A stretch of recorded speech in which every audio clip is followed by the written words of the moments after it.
To the courts now, a disturbing account of gang warfare and drug use during the sentencing hearing for a man who admitted shooting a 10-year-old girl to death during a Thanksgiving Day drive-by shooting. Cody Gann agreed to a plea agreement, and by the week's end, he could be sentenced to 40 years in prison. Paul Venema was in court as Gann's girlfriend and co-defendant testified against him. Here's a clip from his story.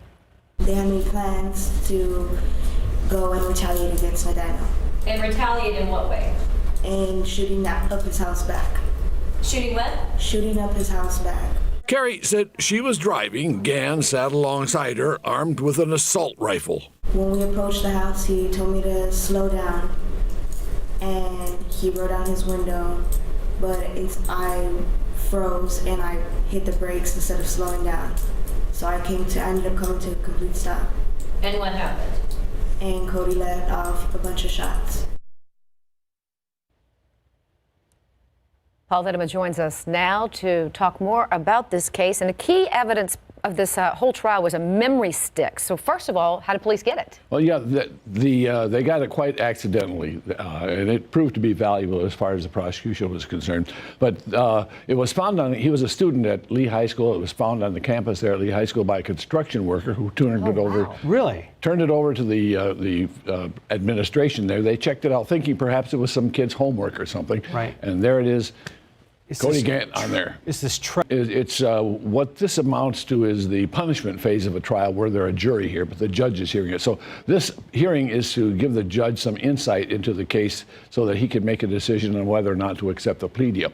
Having said that, what was on there is something that is going to be valuable to the state, they think, in terms of him, to help him make that decision. What was on there was video of Cody Gann shooting several different types of weapons, laughing and joking and carrying on, actually doing drugs, apparently doing drugs. It was he was sniffing what appeared to be cocaine, and just laughing and taking everything very, very lightly about what was going on. As a matter of fact, one of the clips on there, he shot a video of a KSAT newscast of an arraignment for a juvenile, apparently one of his kids or something. We saw some of us there on that video, but just an odd assortment of things, all to suggest he was not a good guy. But it was not. There was no video of the case he's actually being sentenced for on there. No, it was. But it was in determining whether or not he accepts the sentence. The judge wants an idea who this kid is. So this gave the judge somewhat of an idea of what he was about. His character. Yeah. So 40-year sentence versus life. How does that happen? Well,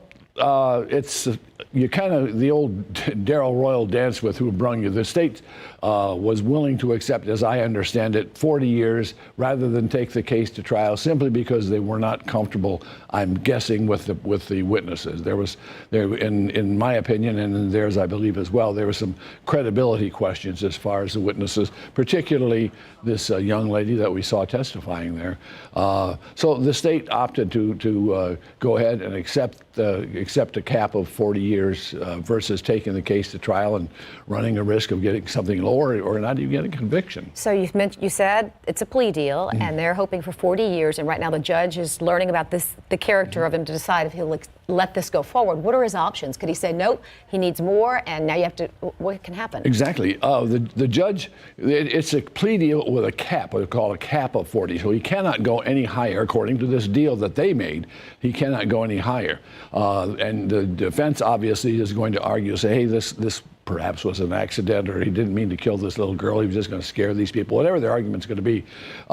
The judge will take those things the arguments into consideration, and at that time make his decision either to stay at the cap or go lower. But he can also just bust the deal completely. He said after hearing what evidence there is, he can say, look, this is not going to fly. This 40 years is not enough, in my opinion, given what I've known now about the case.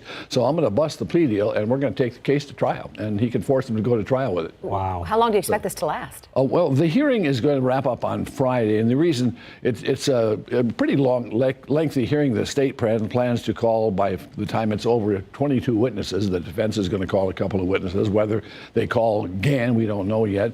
But it's going to continue on Friday again. It's just taking a break today and Friday simply because the judge has some other matters to attend to. So it's a two-day hearing, but it's split up. All right, Paul Venema joining us for a debrief. Thank you, Paul, as always.